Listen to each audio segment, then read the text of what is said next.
दोस्तों, हम पुसद के पास से गुज़र रहे थे तो हमें ये मंदिर दिखा महाकाली का। और ये मतंग ऋषि का आश्रम भी है। तो चलो चलते हैं, देखते थे चलते चलते।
तो नमस्ते दोस्तों, देखिए मैं माहौर से जा रहा था पुसद की ओर।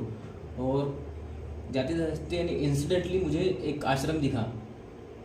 तो मैं थोड़ा भौचक्का रह गया क्योंकि मैंने इस नाम का आश्रम पहले कभी दिखा नहीं था। तो इस आश्रम का नाम है श्री क्षेत्र महाकाली संस्थान श्री श्री महर्षि मातंगी ऋषि संस्थान है। मातंग ऋषि आश्रम है ये। और जब मैंने अंदर एंटर मारा तो मुझे महर्षि मातंगी की मातंग ऋषि की एक प्रतिमा दिखी। तो मैं भी थोड़ा भौचक्का रह गया। तो मैंने यहाँ के जो महाराज है उनका नाम है महाराज जी के शिष्य। हाँ, नहीं, ये महाराज जी के शिष्य हैं गौरव दादा गादरे। तो मैंने इनसे कुछ सवाल पूछे कि जो वो हमारे मातंग ऋषि है उनकी उत्पत्ति कहाँ से हुई और उनसे फिर आगे उनका वंश कैसे चला, या और उनके बारे में और कुछ थोड़ा बताइए। नमस्ते दोस्तों, मैं गौरव गांजरे श्री क्षेत्र महाकाली संस्थान नंदलाल गौरक्षण महर्षि मातंग ऋषि आश्रम कासवादेव पुसद जिला यवतमाल से मैं एक सेवक के रूप में आपसे बात कर रहा हूँ।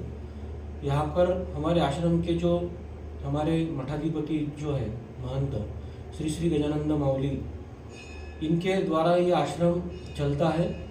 और इनके द्वारा ही श्री श्री महर्षि मातंग ऋषि इनके मूर्ति की प्राण प्रतिष्ठा और ये आश्रम का नामकरण यहाँ पर संपन्न हुआ है। तकरीबन 2009 के साल में यहाँ पर श्री श्री महाकाली माता जी का यहाँ पर उनकी भी प्राण प्रतिष्ठा मूर्ति का प्राण प्रतिष्ठा हुआ।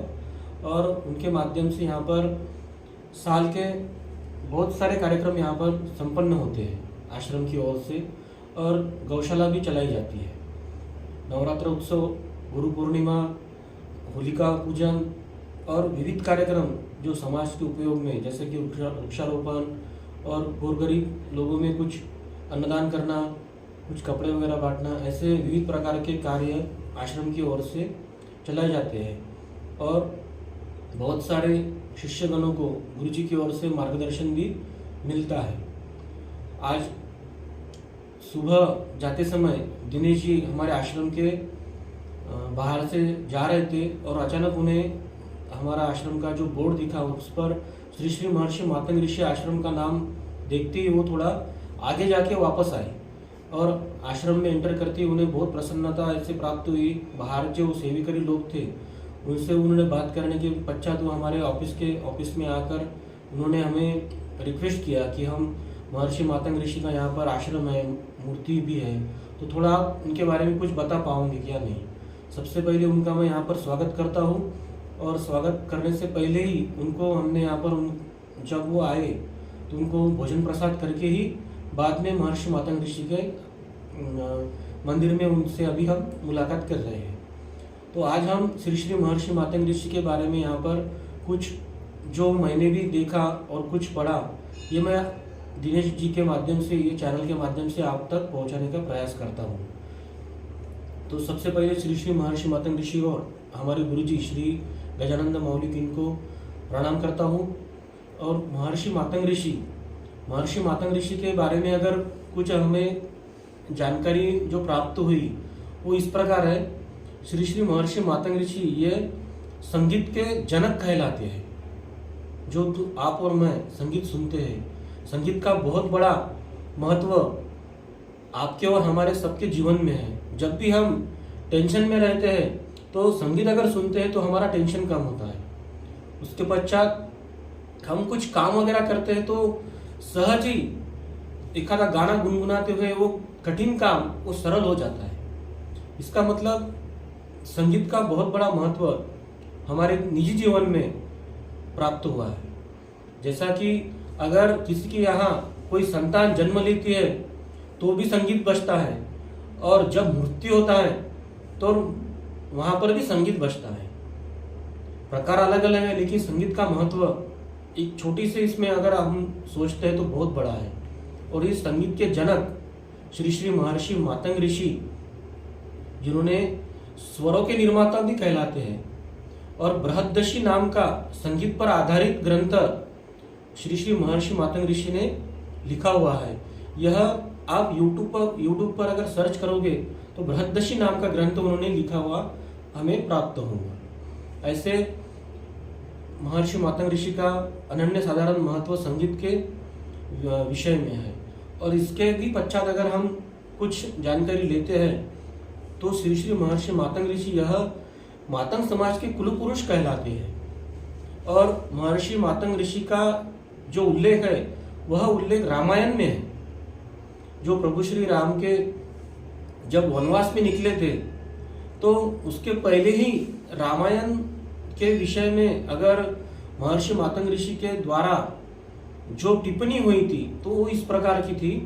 शबरी माता जो एक भिल्ल समाज के थे, और जब उनका विवाह होने को जा रहा था तो शबरी माता के विवाह में वो एक राजकन्या थे। शबरी माता एक राजकन्या थी और वो आदिवासी समाज के थे, भिल्ल समाज के थे।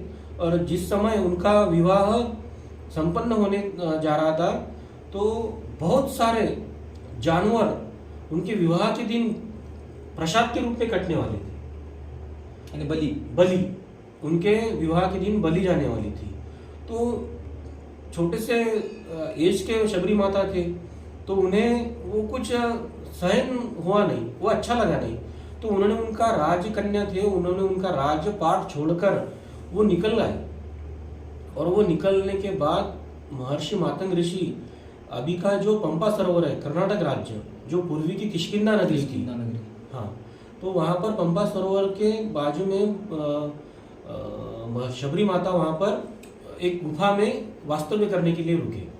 और वहाँ से मातंग पर्वत जो है कर्नाटक राज्य में, और जो श्री श्री महर्षि मातंग ऋषि का आने जाने का जो रास्ता था, जो सुबह महर्षि मातंग ऋषि स्नान आदि कार्य करने के लिए जाते थे तो वहाँ पर जो रास्ता था वो अपने जटा से साफ करते थे शबरी माता।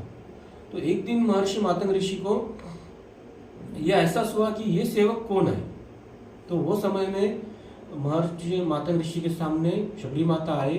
शबरी माता को महर्षि मातंग ऋषि ने आशीर्वाद दिया और कर्नाटक राज्य में शबरीकोला नाम का एक विलेज है, आप वहाँ पर वास्तव्य करिए और वहाँ पर प्रभु श्री राम आपको मिलने के लिए आएंगे। जो रामायण में तुम और हम सब लोग जो उल्लेख देखते हैं, प्रभु श्री राम आते हैं और शबरी माता उनको अपने झूठे बेर खिलाते हैं। तो शबरी माता महर्षि मातंग ऋषि की शिष्या है और शबरी कोला नाम का जो उनका एक कर्नाटक राज्य में वहाँ पर विलेज है, वहाँ पर शबरी माता रुके थे और प्रभु श्री राम उनको वहाँ मिलने के लिए आए थे, ऐसा रामायण में है। और वहाँ से शबरी माता को मिलने के पश्चात शबरी माता उनको आगे का रास्ता बताते हैं कि आपको रामायण के अनुसार श्रीलंका में जब रावण को वध करने के लिए प्रभु श्री राम जाने वाले थे, तो वो रास्ता वहाँ से शबरी माता उनको बताते हैं। तो ऐसा अनन्य साधारण महत्व श्री श्री महर्षि मातंग ऋषि का है। और मातंग समाज में भी बहुत सारा ऐसा महत्व महर्षि मातंग ऋषि का उल्लेख किया हुआ अपने को प्राप्त होता है। तो दोस्तों देखिए, भैया ने जो बताया कि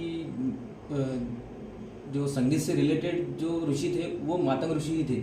तो वेदों में भी तो दूसरा वेद आता है सामवेद, तो सामवेद भी संगीत को ही समर्पित है। और जो भगवान शंकर का जो डमरू है ना, तो डमरू नाच जिसको बोलते हैं हम, तो वो भी संगीत से रिलेटेड है। यानी वो डमरू से ही, जो डमरू से बने हुए जो ध्वनि थी, तो वो ध्वनि के कारण ही सामवेद बना है, ऐसा मैंने सुना था। तो मुझे तो इतनी नॉलेज नहीं है, फिर भी भैया ने जो हमें जो ज्ञान दिया तो वो अद्भुत और यानी अकल्पनीय ज्ञान है। तो मैं चाहता हूँ दोस्तों कि आप अगर इस क्षेत्र में आएंगे, जो भी देवी के भक्त है, तो वो 52 शक्तिपीठों में से एक शक्तिपीठ जो माहौर है, वहाँ जो जाने वाले जो भी लोग हैं, भक्त हैं, वो अगर इस रास्ते से आएंगे तो ये कासोला पेन गाँव है पुसद के पास में, तो आप ज़रूर यहाँ पे एक विज़िट दीजिए, यहाँ का एक अनुभव लीजिए। यहाँ की जो आपने जो सेवा देखी होगी ना, जो जिसे निष्काम सेवा कहते हैं, तो आपको साक्षात उसका अनुभव होगा। ज़रूर आइए। इस YouTube चैनल के माध्यम से मैं आप सभी को आह्वान करता हूँ, जब भी आप माहौर शक्तिपीठ के लिए जाते हो, 3.5 शक्तिपीठ में का एक शक्तिपीठ है, भैया 52 शक्तिपीठ का है, लेकिन 3.5 शक्तिपीठ में का एक शक्तिपीठ माहौरगढ़ है, जहाँ पर माता रेणुका देवी जी का वास है। और वही रूट पर जब आप पुसद तालुके से जाते हो तो कासोड़ा देव करके श्री क्षेत्र महाकाली संस्थान श्री श्री महर्षि मातंग ऋषि आश्रम कासोड़ा देव पुसद, यही अपना आश्रम पुसद से 10 किलोमीटर अंतर पर है। और आप ज़रूर यहाँ पर आइए। बहुत ही ऐसा प्रसन्न वातावरण, निसर्गरम्य परिसर है और आपको एकदम मन की शांति यहाँ पर प्राप्त होंगी। ऐसा एक रमणीय परिसर है, आप ज़रूर आइए। धन्यवाद। अभी इस चैनल के सभी दर्शकों से मेरा निवेदन है और विनंती भी है कि हमारा YouTube चैनल है श्री महाकाली मंदिर कासोला देव नाम से, आप उस चैनल पर जाकर उसे सभी वीडियो को लाइक कीजिए और उस चैनल को सब्सक्राइब कीजिए। धन्यवाद।